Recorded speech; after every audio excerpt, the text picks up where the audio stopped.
Hi guys, so today we're filming a heart to Jana. I know you guys really like these videos, so really excited to film them. We asked on my Instagram any questions you have, so we're just going to answer those. I'm also really excited because today's video is sponsored by Squarespace, and you guys know that I made my Heart to Hannah blog, which I'll link down below through Squarespace, and I've already answered a few questions on there if you guys want to check it out. But if you guys don't know what Squarespace is, it's basically an all-in-one platform that you can use. It's super easy to use, and you can make an online presence, whether that be what I made, like a blog, or a business like an online store. You can make it through Squarespace. But yeah, I'm super thankful that Squarespace is partnering with me and that I could bring you guys the Heart to Hannah website. And again, I'll leave a link to it down below. And yeah, let's get started. The first question is, do you guys ever feel pressure to portray the perfect couple since you have a huge platform? You want me to answer it first? Well, that's funny because like I was actually gonna say, like, I feel like that might be more of a burden for Hannah because like she has a much bigger platform than I do. I mean, I don't really have like a platform. Yeah, but people know who you are. I think like in general, I don't know. I guess like I don't really ever feel the pressure from like feeling like we're ever doing anything because of social media or like because of or for like other people. But is it like because people, like a lot of people know who we are and kind of look up to us, like doesn't that make you feel like we have to be a certain way? Like you don't want to show them that, like we don't want them to ever think that we're going through a hard time, if that makes sense. Like you don't ever want to put the negative stuff on blast, basically. Yeah, I guess like with, I mean, that's just social media in general. I feel like it's just easier to show the good and the fun stuff, and like I guess I'm like more private, so I just like, it's not that I feel pressure to be good like have the perfect relationship all the time so that we can just show all aspects of a relationship, but it's like I don't know what I'm saying anymore. I don't really feel the pressure, I guess. Like I feel like I think I do, because I feel like every time we do videos like this or whenever I upload to Hey Jana, I feel like we get a lot of comments like, please don't ever break up, or like mom, dad, or couple goals. And it's really nice. Like I definitely think other couples on YouTube are super cute too and really like them,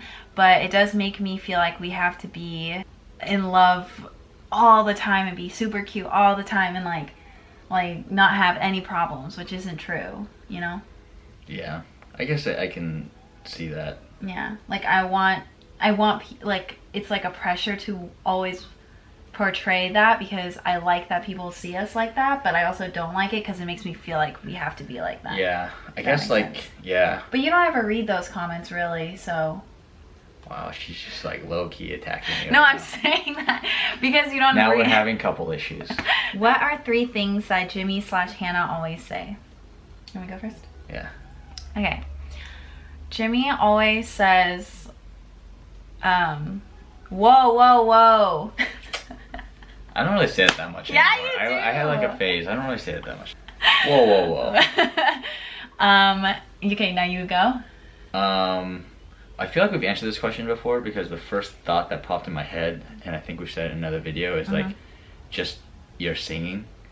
You're like, my name is Pepper, and like I can't even like.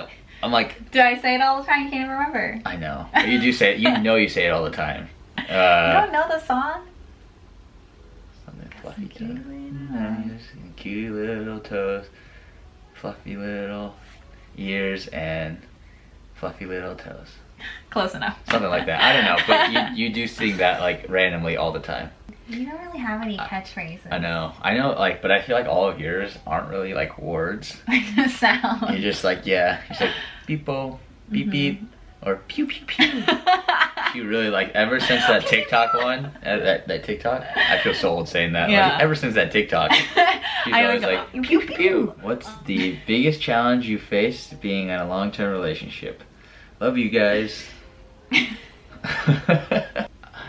I mean, I feel like the roughest period we had as a couple was like in college.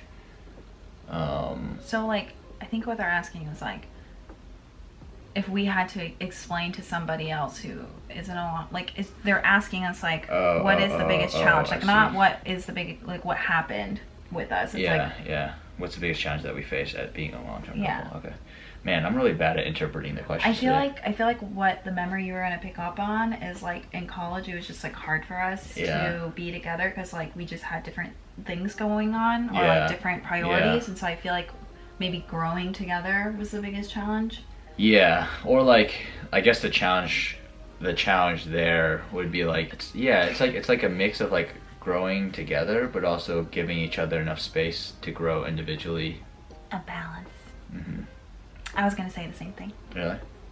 It's Are you gonna think of the same memory or like? No, I was just thinking like, I was gonna say that the biggest challenge was learning how to grow together while also growing individually as people. Hey Jana, you're both amazing. My question is, have you guys thought about marriage and kids? Yes. Yes to both. We actually talk about it pretty frequently. Half the time joking, half the time kind of serious. Because not anytime soon. Yeah. Kids for sure not anytime soon. Yeah. We ain't ready for that. We got Pepper, that's enough. No, Pepper had like, he had an upset stomach like a couple weeks ago, and I had to take him to the bathroom like 3 times a night, and like I knew right then that I was not ready for kids. I wanted to kill Pepper. Alright, any advice on having thoughts about seeing other people while you're in a relationship? I mean, we've actually like talked about that before. I don't know. I think like, I guess that's just like a very personal, I don't know why you keep looking at me like that. What do you have to say? Say it. Say it to my face. Yeah, say it to my face. I was just waiting. I just want to hear your answer. Yeah. Yeah, I mean, like, I feel like we've talked about it. We haven't done it. I feel like it comes down to, like, it's just a very personal decision. I guess, like, my personal opinion on that is that, like, I don't know. I just have a hard time seeing it work out. I know a lot of people do, and I personally for you feel I personally, for me, feel like, I don't know, both from, I don't know, I just like, it's like not for you. Yeah, it seems like there's a lot more bad things that come from it than good. Oh, it says any advice. I guess your advice is like, you don't feel like you personally wouldn't give advice to do it because you wouldn't do it. So Jimmy kind of misread the question. It says any advice on having thoughts about seeing other people while you're in a relationship, and I guess like you just answered a different question, which is fine. I'm sure they were curious, but I can like do that part. I was gonna say that having the thoughts is fine because like we've already talked about how in our relationship, we've been together for a really long time, like we definitely have had thoughts like, oh, are we missing out on dating other people? Or did we miss out on dating other people when we were like in our early 20s and stuff? We were young. And like, and I definitely acknowledge that those thoughts come and go even today. It's just like whether you act on it or not is like the big issue, I feel like. So I guess advice is acknowledge that having those thoughts are okay and just communicating it to your partner and seeing if there's any compromises to be made through that, or if you feel like it's like those thoughts are something that you really want to act upon, I guess, and talking to your partner about it. And I guess that's like as far as I can take you, because the rest is up to you and your significant other. What helped you guys feel like you found the person you're supposed to spend the rest of your life with? There's nothing that helps. It's just more like, it's like a stomach feeling. Not like a pros and cons list. Yeah, it's definitely not like very logical. I feel like it's very intuitive. I think like there's some logic. I mean, part of it is like, and like I heard this like the other day, but it's just kind of like seeing your life path and like seeing if it's realistic for your paths to like stay together. Like, you know, like if Hannah was, I don't know, if she wanted to like move to Korea, but like I like had no intention of leaving the country, then like that's like a clear issue where it's like, okay, like I can see like this might be the perfect person for me and like I want to be with her, but like if she's gonna be living there and I'm living here, just like realistically our path isn't going to be able to cross or like stay together. Sort of things like that where you can kind of like, and like it's not just like each person deciding alone and then figuring out if it matches up. It's like we definitely like talked, like when we moved out to San Francisco, like that was one of those potential times where it's like, are we going to stay on the same path, or is this like where we diverge and we stay on the same path? So I feel like it's like moments like that where it's just like, and then over time I think it's like the feeling, like there's not like the kind of, I've told Hannah this recently, but like it's just crazy how comfortable and close like I feel to someone right now. Like I can't imagine experiencing that right now with like anyone else. Stop. Now I can. Trapped your ass. Do you ever wish you had met Jimmy later in life? Oh, it's a lot of these questions. I think I used to, because of the way we started. Like I was just so clingy and stuff, and like I felt like because I was so obsessed with you, I wasn't living my life. It's just only sometimes I think about this when I have like I said, when I have those thoughts of did I miss out on my 20s? It's kind of like, oh, what would have happened if we met when we're our age now? Yeah. You know, like we would have both probably been more mature, and like it's hard to explain. It's like we wouldn't have had to go through all those growing together rough patches as much as we would have if we had just met now. But those growing together rough patches have made us really, really strong as a couple. Yeah. So I have these thoughts sometimes, not as much anymore. I used to have it a lot more, like when I was like 23, like when we moved here. But not anymore. Dude, I don't know. I'm not good at this. Okay. My boyfriend is not really loving with me. How can I bring it up without sounding selfish? There you go. This is a good question for you because you were... Oh, yeah, because I was like that. Yeah. Yeah, I mean, I guess like at the very beginning of our relationship when we first started dating, I was not clingy. I was actually like pretty, I guess not I was, even I was clingy. like pretty distant. Yeah, you were just a very distant person. Like very independent. Like this was like I had my entire life and this was just like kind of one aspect of it. And I'm not sure if that's like what's happening, but I think part of it is like trying to understand where he's coming from first, maybe like why is he doing this, and like, and part of that is like what is he doing that's making you feel like he's not living towards you, because like I think that's what I'm really thankful Hannah did such a good job with it. She was really patient, but I think like it helped us when she kind of came to understand like that I wasn't necessarily like not in love with her, but it was just like kind of like how I was like carrying, how I was like going through life and thinking about life at that point in time. So it was just like we were on different levels of like, okay, this is what it means to care for and love someone, and it wasn't that we like cared for or loved each other less than the other person, but it was just like different.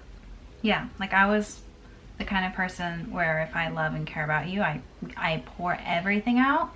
I'm working on that. I pour everything out, and he was like, we were young, you know, like to be honest, I shouldn't have been giving so much of myself at that age. Like he shouldn't have been the main focus of my life. And for him, I think you had a healthier balance in your life where you were like, you're a big part of my life, but I'm still here to grow and, you know, become my own person. And for me, I took that as, you don't love me as much as I love you, and like him not showing it. It was like a very frustrating, confusing time for me until I realized like I need to take care of myself, because like what if we had broken up? Then I would have been like, what do I do? Like he was my whole life. Like now I feel like I have nothing, you know, where that's not right. So anyways, what was your question? How can I bring it up without sounding selfish? So I think first examining yourself, just asking yourself questions like what do I want from the other person? and what do I do for the other person? Like, how do I show them how much I love and care? And then maybe bring it up to your boyfriend as, like, phrasing it as, I love you so much, I just feel not as loved by you. And there's really no easy way to say that. It's because it's the truth. Like, you don't feel as loved by him. And I'm sure that he's not going to take it as you attacking him, especially if you express that you're not, like, angry with him, you're just sad. I think he'll understand, and you guys can try and figure out, you know, a balance that's healthy for both of you. Okay, you think we're done, right? Yeah. Okay, we're done answering all your questions. All of them. No more questions. Before we end the video, I want to talk about Squarespace a little bit more because I'm very excited about my Heart to Hannah website.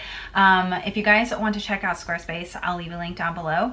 But basically, it's really nice because it's really easy to use. For example, like, there's a bunch of different templates that you can choose from, like blogs, and there's like an online e-commerce store website set up for you as well.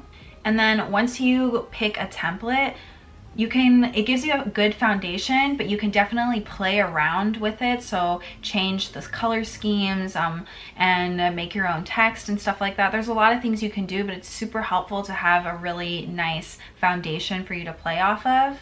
For example, I told you guys before, but on the website, I've inserted some Heart to Hannah so that anybody who's new that visits the website isn't like, what the heck is this? They can look at the videos and see what these videos are about, and what this website is about. So I really love how I can put video blocks into Squarespace, and it's super easy. And then another thing that I really liked, which was really important to me, was having a little commenting section on Heart to Hannah, because I didn't want it to be just me giving advice, because I love these videos because in the comments you guys chime in with your own experiences and your own advice, because I mean, I haven't experienced all there is to experience, you know. But anyways, guys, if you want to check out Squarespace, you can go to squarespace.com and get a free trial, and then whenever you're ready to launch, you can go to squarespace.com/HannahLee, and that will give you 10% off your first purchase of a website or domain. We will see you guys next time.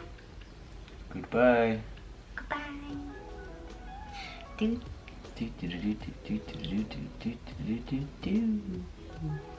Okay, come on, baby. Bye.